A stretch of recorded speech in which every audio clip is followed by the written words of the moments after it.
So in this example, we're being asked to solve the system of linear inequalities, and we have two linear inequalities here. So what we need to do is go ahead and graph it so that we can solve it. So when we solve it, it's going to be the shaded region. That's going to be our solution. And it's going to be the shaded region that they both share. All right, so let's go ahead and talk about how we're going to do this. So our first step is to graph these linear inequalities. So let's start with the first one. Notice that they are both in standard form. They're not in slope-intercept form. And that's fine. We can just graph it using the intercepts. So for example, I'm just going to rewrite the first one, and I'm going to replace the inequality with an equal sign. So we'll write it like this. We'll have 4x plus 4y equal to 8. And I'm just replacing the inequality with an equal sign because we're just going to find the intercepts. All right, so that's fine. Now, if we want to find the x-intercept, we simply just plug a 0 into y. So solving for the x-intercept, we get 4x is equal to 8. We're going to divide both sides by 4. We get x is equal to 2.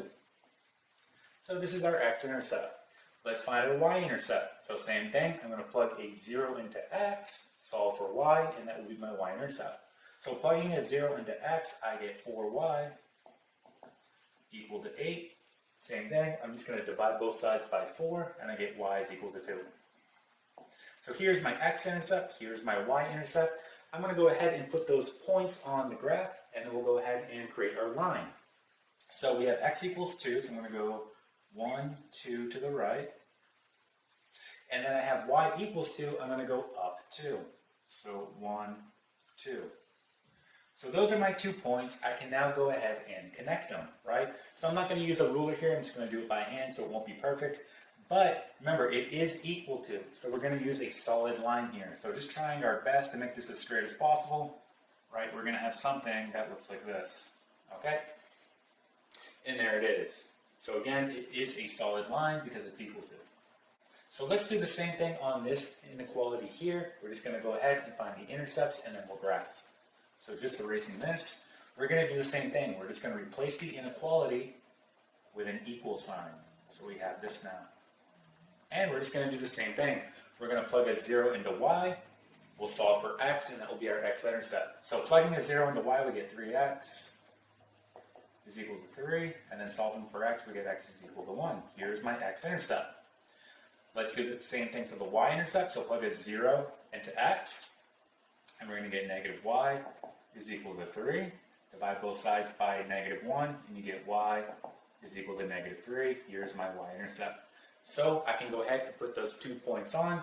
So I'm going to the right one, right here. And then I'm going down negative 3 on the y. So 1, 2, 3, right here. And now notice here, this is not equal to, meaning it's going to be a dashed line. So we have something like this. Okay. And again, I'm just doing it by hand. I'm not using a ruler, so it won't be perfect.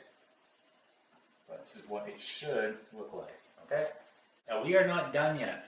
I need to go ahead now and shade in the designated region that's going to be part of our solution here. Okay? So let's go ahead and erase this, and let's do one at a time. And in order to do this, you just want to pick a test point. So to keep this simple, I always recommend pick a test point that doesn't fall on the line. And if possible, you always want to use 0, 0 as your test point because that's an easy point to use. Zeros are easy to work with. And you can see that both of our lines do not pass through 0, so we can use 0, 0 as our test point. So for our test point, I'm just going to use 0, 0. And what I'm going to do here is, this is my x, this is my y. I'm going to take my first inequality and just plug these in. So I'm going to do 4 times 0, which is 0.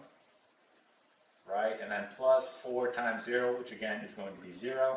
And this is going to be less than or equal to 8. So just solving this, we get 0 is less than or equal to 8. So is that true or is that false? Is 0 less than or equal to 8? Well, that is going to be true. And again, we're talking about this line right here, this solid line. Okay, so we test right here. It's true. That means we're going to shade, okay, this region down here where we tested. If it was false, we would shade on the opposite end, so we would shade up here. Okay, so right now looking at our solid line, we're shading this entire region here.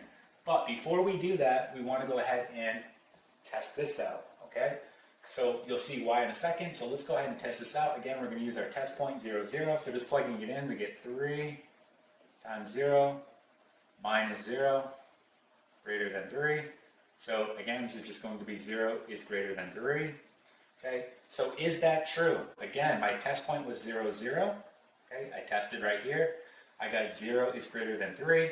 Well, that is false, right? So that means I need to shade on the opposite end right here. So what you want to do is you want to pick the region that both inequalities share. So remember, on the solid line, I'm shading all of this. On the dashed line, I'm shading all of this. So which region do they both share? Well, that's going to be this region in here, right? So you're going to shade this region in here. And again, this extends all the way down to negative infinity, right? But we'll just stop right there. Okay? We're shading all of this region here. Okay? And that is how you solve a system of linear inequalities. Again, we did so by graphing, and here's our solution that is shaded. All right, and that is it.